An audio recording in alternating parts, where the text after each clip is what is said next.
Hello students, कैसे हैं आप सभी। मैं रिया राठौड़ एक बार फिर से आप सभी का स्वागत करती हूँ railway text book YouTube channel पर। और ये उम्मीद करती हूँ कि आप सभी बहुत अच्छे होंगे और आपकी स्टडी काफ़ी अच्छी चल रही होगी। जैसे कि आप सभी को पता है, हमारा एक बहुत छोटा सा और प्यारा सा सेशन होता है जिसमें हम लोग कम समय में बहुत सारी चीज़ों को सीखने का प्रयास करते हैं। तो आज का हमारा टॉपिक रहने वाला है सेंसस 2011, क्योंकि आपको पता है सेंसस से क्वेश्चन हम लोगों को एग्जाम में जो है वो देखने के लिए मिलते हैं। ठीक है, तो हम लोग कौन सी वाली सेंसस को कवर करेंगे, तो सेंसस 2011 स्टार्ट करते हैं बिना आपका समय बर्बाद किए, क्योंकि आपको पता है पढ़ते और सीखते हम लोग बहुत कुछ हैं और समय हमारे पास होता है बहुत कम। बाकी सेशन को स्टार्ट करें उससे पहले अगर आप लोगों ने अपने आप को टेक्स्ट बुक सुपर पास लाइव में इनरोल नहीं किया है तो टेक्स्ट बुक सुपर पास लाइव में अपने आप को जरूर इनरोल करना है, क्योंकि आपको एक्सेस दे देगा 300 प्लस एग्जाम्स का। ठीक है, हालांकि 300 प्लस एग्जाम्स की अगर हम बात करेंगे तो एसएससी के एग्जाम्स को कवर करता है, बैंक के एग्जाम्स को कवर करता है, डिफेंस के एग्जाम्स को कवर करता है, स्टेट एग्जाम्स को कवर करता है और प्लस आप लोगों के रेलवे एग्जाम्स को तो कवर करता ही है टेक्स्ट बुक सुपर पास लाइव। बाकी अधिकतम डिस्काउंट पाने के लिए आप कूपन कोड यूज करेंगे RIYA रिया। डन है। और अगर आप ग्रुप डी की तैयारी करना चाहते हैं तो आप हमारे साथ जुड़ सकते हैं तरक्की बैच में। ये जो तरक्की बैच है ये आप लोगों को टेक्स्ट बुक के एप्लीकेशन पे जो है वो मिल जाएगा। साथ ही में यूट्यूब पे इतने सारे सेशंस होते हैं, तो हर सेशन के डिस्क्रिप्शन में जब आप जाओगे ना तो वहाँ पे भी आपको जो है वो RRB ग्रुप डी का तरक्की बैच मिल जाएगा। और अधिकतम डिस्काउंट के लिए आप कूपन कोड यूज करेंगे GRPD, है ना। GRP का मतलब क्या हो गया, ग्रुप डी। आज का पहला क्वेश्चन आपकी स्क्रीन पर ये रहा। क्वेश्चन हमसे कह रहा है कि 2011 की जनगणना के अनुसार भारत का दूसरा सबसे बड़ा धार्मिक अल्पसंख्यक जो है ये कौन सा है। यानी कि अगर हम बात करते हैं सेंसस 2011 और सेंसस 2011 के अनुसार दूसरा हमारा सबसे बड़ा धार्मिक अल्पसंख्यक कौन सा समूह हो जाएगा। पहले नंबर पर मुस्लिम और सेकंड की अगर हम बात करते हैं क्रिश्चियन, यानी कि अगर हम बात करते हैं तो ईसाई। बिल्कुल एकदम ठीक है। अगला क्वेश्चन है वर्ष 2011 की जनगणना से प्राप्त अंतिम आंकड़ों के अनुसार भारत का लिटरेसी रेट जो है वो कितना था। यानी कि अगर हम बात करेंगे भारत की साक्षरता दर कितनी हो जाएगी। देखो आपको ये बात याद रखनी है कि 2011 वाली जो सेंसस है ये ओवरऑल कौन सी सेंसस है, ओवरऑल ये 15th वाली है। अगर हम आज़ादी के बाद की बात करेंगे तो 7th वाली है और 21st सेंचुरी की ये कौन सी हो जाती है, सेकंड वाली हो जाती है। और जब हम 2011 वाली सेंसस की बात करते हैं तो जनगणना आयुक्त कौन हो जाते हैं, तो चंद्रमौली जो है ये जनगणना आयुक्त हो जाते हैं। इसका जो अगर हम बात करते हैं तो इसकी थीम क्या रखी गई थी, अवर सेंसस अवर फ्यूचर। तो यहाँ पे 2011 की जनगणना से प्राप्त अंतिम आंकड़ों के अनुसार भारत की लिटरेसी रेट कितनी थी, तो 74.04%। यानी ऑप्शन की बात करते हैं तो डी बिल्कुल हमारा ठीक हो जाएगा। अब यहाँ पे ये सेंसस से रिलेटेड कुछ डेटा आप लोगों के सामने लिखा हुआ है। जैसे अगर हम बात करते हैं मेल लिटरेसी कितना हो जाएगा, 82.14% हो जाएगा। फीमेल लिटरेसी रेट की अगर हम बात करेंगे 65.46% हो जाएगा। अगर हम बात करते हैं टॉप 5 स्टेट और यूनियन टेरिटरी जहाँ पे हाईएस्ट लिटरेसी आपको देखने को मिलेगा, तो केरला 94% है, लक्षद्वीप 91% है, मिजोरम 91% है। एक बात आप याद रखिएगा, आपका एग्जामिनर आपसे पूछ चुका है कि भारत में ऐसे कितने स्टेट और यूनियन टेरिटरी है जिनका लिटरेसी रेट 90% से अबाव है। तो करेक्ट आंसर हमारा क्या बन जाएगा मैम, 3 हो जाएगा। यानी केरला, लक्षद्वीप और इसके बाद अगर हम बात करते हैं मिजोरम। 2011 की जनगणना के अनुसार सबसे कम जनसंख्या वाला राज्य जो है ये कौन सा हो जाएगा। देखो सबसे ज्यादा पॉपुलेशन हमें पता है यूपी में देखने को मिलेगी, लेकिन सबसे कम पॉपुलेशन की अगर हम बात करते हैं तो ये आपको कहाँ पे देखने को मिलती है, सिक्किम। यानी ऑप्शन आपका सी बिल्कुल यहाँ पे ठीक हो जाएगा। अच्छा, यहाँ पे अगर हम बात करते हैं हाईएस्ट पॉपुलेशन डेंसिटी, मतलब कि रहने के लिए जगह कम है बट लोग बहुत ज्यादा रहते हैं, तो यहाँ से भी क्वेश्चन बनता है। तो अगर आप लोगों से पूछा जाए कि भाई देखो सेंसस 2011 के अनुसार अगर हम बात करते हैं तो लोवेस्ट पॉपुलेशन कहाँ का हो गया, सिक्किम का। हाईएस्ट पॉपुलेशन की अगर हम बात करते हैं तो ये कहाँ का हो गया मैम, उत्तर प्रदेश का। अगर हम बात करते हैं हाईएस्ट पॉपुलेशन डेंसिटी तो ये कहाँ का हो जाएगा, बिहार का। और इसके अलावा अगर हम बात करते हैं तो लोवेस्ट पॉपुलेशन डेंसिटी तो ये कहाँ का हो जाएगा, ये हो जाता है अरुणाचल प्रदेश का। बाकी state with the highest population आपको बता ही चुके हैं यूपी है। लोवेस्ट पॉपुलेशन की बात करते हैं तो सिक्किम हो जाएगा। हाईएस्ट सेक्स रेशियो कहाँ का हो जाता है, तो मैम केरल का 1084। लोवेस्ट सेक्स रेशियो कहाँ का हो जाता है, तो हरियाणा का हो जाता है। अच्छा, इसके अलावा state with the highest literacy rate तो ये मैंने आपको केरला बता ही दिया है। State with the lowest literacy rate तो आंसर आपका क्या बन जाएगा, बिहार, है ना। मतलब सबसे कम साक्षरता दर कहाँ की है, तो ये हो जाएगी बिहार की। अगला क्वेश्चन है 2011 की जनगणना के अनुसार भारत का सबसे अधिक नगरीकृत राज्य या यूनियन टेरिटरी जो है वो कौन सा है। मतलब कि अर्बनाइज्ड की अगर हम बात करते हैं तो स्टेट या यूनियन टेरिटरी, तो हमको पता है देश की राजधानी दिल्ली, क्योंकि 90% से अबाव यहाँ पे जो लोग हैं वो कहाँ पे रहते हैं, शहर में रहते हैं।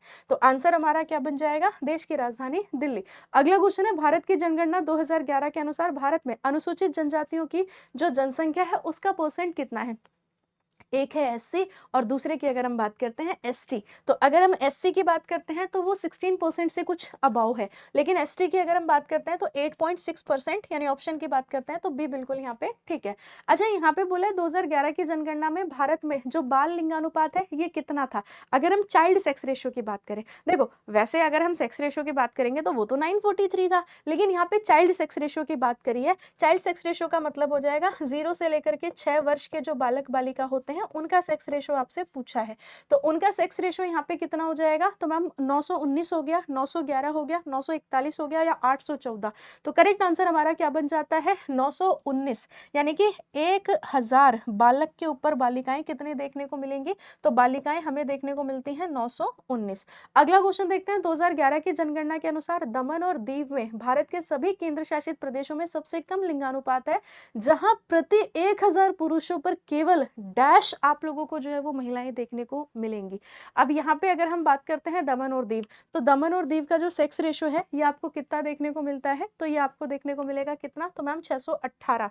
आप लोगों से अगर पूछा जाए ना कि सबसे अच्छा सेक्स रेशियो ये कौन से डिस्ट्रिक्ट का है, तो ये पुडुचेरी के माही का है ना। 1100 से भी ऊपर वहां का जो है ये सेक्स रेशियो आपको देखने को मिल जाएगा। अगला क्वेश्चन देखते हैं। 2011 की जनगणना के अनुसार भारत में निम्न में से किस राज्य की प्रजनन दर जो है ये सबसे अधिक है, यानी कि अगर हम बात करते हैं हाईएस्ट फर्टिलिटी रेट, तो हाईएस्ट फर्टिलिटी रेट की अगर हम बात करते हैं तो ये कहाँ का हो जाएगा, तो ये हो जाएगा बिहार का। 2011 की जनगणना के अनुसार भारत में कृषि श्रमिकों का प्रतिशत जो है ये कितना है, यानी कि अगर हम बात करेंगे एग्रीकल्चरल वर्कर्स की अगर हम बात करते हैं तो आंसर हमारा यहाँ पे क्या बन गया, 54.6%। नेक्स्ट क्वेश्चन है। 2011 के सेंसस के अनुसार भारत में सर्वाधिक महिला साक्षरता दर वाले राज्य का नाम आपने बताना है, मतलब कि सबसे ज्यादा हाईएस्ट फीमेल लिटरेसी रेट जो है ये कौन से स्टेट का है। तो मैंने आपसे कहा था चाहे आप मेल की बात करो, चाहे आप फीमेल की बात करो, चाहे ओवरऑल की बात करो, तो आंसर हमारा क्या बन जाएगा, केरल। अगर आपसे पूछा जाए ना कि मेल और फीमेल इनमें सबसे ज्यादा डिफरेंस जो है कौन से स्टेट में है, लिटरेसी रेट की अगर हम बात करेंगे तो सबसे ज्यादा डिफरेंस की अगर हम बात करते हैं तो वो कौन से स्टेट में होगा, तो वो हो जाएगा राजस्थान में, है ना। मेल और फीमेल का लिटरेसी रेट में सबसे ज्यादा डिफरेंस कहाँ पे होगा, राजस्थान में। 2011 की जनगणना के अनुसार निम्नलिखित में से किस केंद्र शासित प्रदेश में लिंगानुपात जो है ये सबसे कम है, तो ये तो अभी जस्ट मैंने आपको बताया था 618। कहाँ का बताया था, तो मैम दमन और दीव का। अगला क्वेश्चन देखते हैं। 2011 की भारत की जनगणना के अनुसार ग्रामीण भारत में किस राज्य में महिला कार्यबल की भागीदारी आप लोगों को जो है वो अधिकतम देखने को मिलती है, यानी कि अगर हम बात करते हैं फीमेल वर्क फोर्स का पार्टिसिपेशन सबसे ज्यादा आपको कहाँ पे देखने को मिलेगा, तो मैम आंसर क्या बन जाता है, हिमाचल प्रदेश, बिल्कुल ठीक है। अगला क्वेश्चन है। 2011 की जनगणना के अनुसार भारत में पुरुषों में साक्षरता दर जो है वो क्या थी, अगर हम बात करते हैं मेल लिटरेसी रेट, तो मेल लिटरेसी रेट कितना हो जाएगा, 82.14%, यानी ऑप्शन बी हमारा बिल्कुल ठीक होगा। अगला क्वेश्चन है। जनगणना 2011 के अनुसार निम्नलिखित में से किस राज्य में सबसे कम जनसंख्या जो है वो दर्ज करी गई, तो ये क्वेश्चन मैंने आपको पहले ही बता दिया, सबसे ज्यादा यूपी में और सबसे कम की अगर हम बात करते हैं तो सबसे कम कहाँ पे, सिक्किम में। नेक्स्ट क्वेश्चन देखते हैं। 2011 की जनगणना के अनुसार भारत के निम्नलिखित केंद्र शासित प्रदेशों में से किसमें प्रति वर्ग किलोमीटर जनसंख्या घनत्व जो है वो सबसे कम है, ठीक है। लीस्ट पॉपुलेशन डेंसिटी पर स्क्वायर की अगर हम बात करेंगे तो आंसर आपका क्या बन जाता है, अंडमान एंड निकोबार द्वीप समूह है। जनगणना 2011 के अनुसार भारत तीसरा सबसे अधिक जनसंख्या वाला राज्य जो है, मतलब अगर हम बात करते हैं सबसे ज्यादा थर्ड नंबर पे सबसे ज्यादा पॉपुलेशन आपको कहाँ पे देखने को मिलती है, तो जनगणना 2011 के अनुसार भारत का तीसरा सबसे अधिक जनसंख्या वाला राज्य यहाँ पे कौन सा हो जाता है, तो तीसरे की अगर हम बात करते हैं तो तीसरा कौन सा हो जाएगा, तो आ जाइए कभी हमारे बिहार में। अब पहले नंबर पर और दूसरे नंबर पर कौन है ये आप मुझे होमवर्क में बताएंगे, ठीक है। हाँ जी, यहाँ पे अगर हम बात करते हैं तो सबसे ज्यादा जनसंख्या वाला राज्य पहले नंबर पर, और इसके बाद सेकंड पे कौन है, ये आपके लिए क्या रहेगा, ये आपके लिए होमवर्क का प्रश्न रहेगा। भारत की 2011 की जनगणना के अनुसार निम्नलिखित में से कौन सा राज्य या केंद्र शासित क्षेत्र सबसे अधिक जो है वो साक्षर है, यानी कि अगर हम बात करते हैं तो सबसे ज्यादा लिटरेट की अगर हम बात करते हैं स्टेट या यूनियन टेरिटरी, तो यहाँ पे आंसर हमारा क्या बन जाता है, मैम गोवा बिल्कुल एकदम हमारा ठीक आंसर बनेगा। वर्ष 2011 की जनगणना के अनुसार निम्नलिखित में से किस राज्य में महिला साक्षरता दर जो है ये सबसे ज्यादा थी, अगर हम बात करते हैं फीमेल लिटरेसी रेट आपको सबसे ज्यादा कहाँ पे देखने को मिलेगी, तो मैम सबसे ज्यादा फीमेल लिटरेसी रेट हमको देखने को मिलती है कहाँ पे, मिजोरम में, ठीक है। अगला क्वेश्चन देखते हैं। 2011 की भारत की जनगणना के अनुसार निम्नलिखित में से किस भारतीय राज्य का लिंगानुपात भारत के संयुक्त लिंगानुपात से जो है वो कम है, ठीक है? तो गुजरात हो गया, उत्तराखंड हो गया, झारखंड हो गया, या फिर अगर हम बात करते हैं असम, तो करेक्ट आंसर हमारा क्या बन जाएगा? 2011 की भारत की जनगणना के अनुसार निम्नलिखित में से किस भारतीय राज्य का लिंगानुपात भारत के संयुक्त लिंगानुपात से कम है? तो आंसर क्या बन जाएगा मैम? गुजरात। नेक्स्ट क्वेश्चन है, भारत की जनगणना 2011 के अनुसार निम्नलिखित में से किस राज्य में कुल जनसंख्या का हिंदू जनसंख्या प्रतिशत जो है ये आपको सबसे ज्यादा देखने को मिलेगा? तो सबसे ज्यादा हिंदू जनसंख्या का प्रतिशत आपको कहाँ पे देखने को मिलेगा? तो मैम ये हमें हिमाचल प्रदेश में जो है वो देखने को मिलेगा। मतलब हम स्टेट की पॉपुलेशन के हिसाब से देखते हैं तो यहाँ पे हिंदू आपको जो है वो ज्यादा देखने को मिलेंगे। अच्छा, 2011 की जनगणना के अनुसार भारत में सिखों का प्रतिशत जो है ये कितना है? तो अगर हम सिखों की बात करते हैं तो सिखों का प्रतिशत यहाँ पे कितना हो जाएगा? 1.7%। भारत की जनगणना 2011 के अनुसार भारत के किस समूह के राज्यों की जनसंख्या जो है ये सबसे अधिक है? ये तो ऑलरेडी हमको पता चली गया कि भाई देखो जहाँ पे यूपी है उसको हम लोग उठा लेंगे, और यूपी अगर हम बात करते हैं तो ऑप्शन है, यानी कि यूपी और प्लस अगर हम बात करते हैं तो महाराष्ट्र, यहाँ पे आपको सबसे ज्यादा क्या देखने को मिलेगी? जनसंख्या। जनगणना 2011 के अनुसार साक्षरता दर के मामले में केरल के विपरीत ध्रुव पर जो है वो कौन सा राज्य आता है? जैसे केरल की अगर हम बात करते हैं ना तो केरल में सबसे ज्यादा क्या हो जाएगा? तो केरल में सबसे ज्यादा आपको क्या देखने को मिलेगा? Literacy rate. तो केरल के अपोजिट में कौन देखने को मिलेगा? बिहार। यानी कि बिहार का जो लिटरेसी रेट है ये क्या हो जाएगा? तो मैम ये सबसे कम हो जाएगा। अगला प्रश्न है, भारत की जनगणना 2011 के अनुसार अन्य धर्मों और मतों का देश की जनसंख्या में जो है ये कितना प्रतिशत क्या रहेगा? यहाँ पे हिस्सा रहेगा। क्वेश्चन को ध्यान से देखिएगा, भारत की जनगणना 2011 के अनुसार अन्य धर्मों और मतों का देश की जनसंख्या में जो है ये कितना प्रतिशत हो जाएगा? तो आंसर क्या बन जाता है? 0.7%। नेक्स्ट क्वेश्चन देखते हैं, भारत सरकार द्वारा आयोजित सामाजिक, आर्थिक और जातीय जनगणना 2011 में वंचना को मापने के मापदंडों में से कौन सा एक है जो कि आपका बिल्कुल यहाँ पे क्या हो जाएगा? सही हो जाएगा। तो यहाँ पे करेक्ट आंसर आपका ऑप्शन ए जो है वो बन जाएगा, यानी कि ऐसे परिवार जिनमें 15 से लेकर के 59 वर्ष की कोई वयस्क महिला ना हो। ठीक है, डन है। चलिए, अब ये आपका ओवरऑल सेशन था। हालांकि आप लोगों ने, मैंने आप लोगों को बोला ही है, आप लोगों ने एक एक एक एक प्रोग्राम सुना होगा, ठीक है, जिसके तहत अगर हम बात करते हैं तो मिजोरम जो है ये पूर्ण लिटरेट क्या बना हुआ है? पूर्ण लिटरेट जो है वो स्टेट बना है। तो आप मेरे को जो है उस प्रोजेक्ट का नाम बताएंगे कि वो प्रोजेक्ट है कौन सा, भारत सरकार के द्वारा इसको क्या किया गया है? स्टार्ट किया गया है। ठीक है, मतलब अभी आप देख रहे होंगे कि और भी जो स्टेट है ये पूरी तरीके से पूर्ण लिटरेट जो है वो स्टेट बनते जा रहे हैं, लेकिन हमने मिजोरम का नाम जो है वो सबसे पहले पढ़ा था। तो उस प्रोजेक्ट का नाम आप लोगों ने जो है ये कमेंट सेशन में बताना है। बाकी आप लोग जो है वो आरआरबी ग्रुप डी बैच के साथ कैसे जुड़ सकते हो ये मैं एक बार आप लोगों को बता देती हूँ।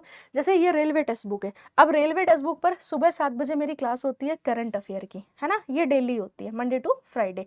तो जैसे मान लो ये मेरी करंट अफेयर की क्लास है, आपने मेरी क्लास को खोला, मेरे अलावा आप किसी भी फैकल्टी की क्लास को जो है वो ओपन कर सकते हो। तो इसी क्लास के आपको क्या जाना है? डिस्क्रिप्शन में जाना है। जब आप मोर पे क्लिक करोगे ना तो यहाँ पे आपको बैच का लिंक जो है वो दिख जाएगा, click to get your course. जैसे ही आप इस पे क्लिक करेंगे तो आपके सामने क्या खुल करके आएगा?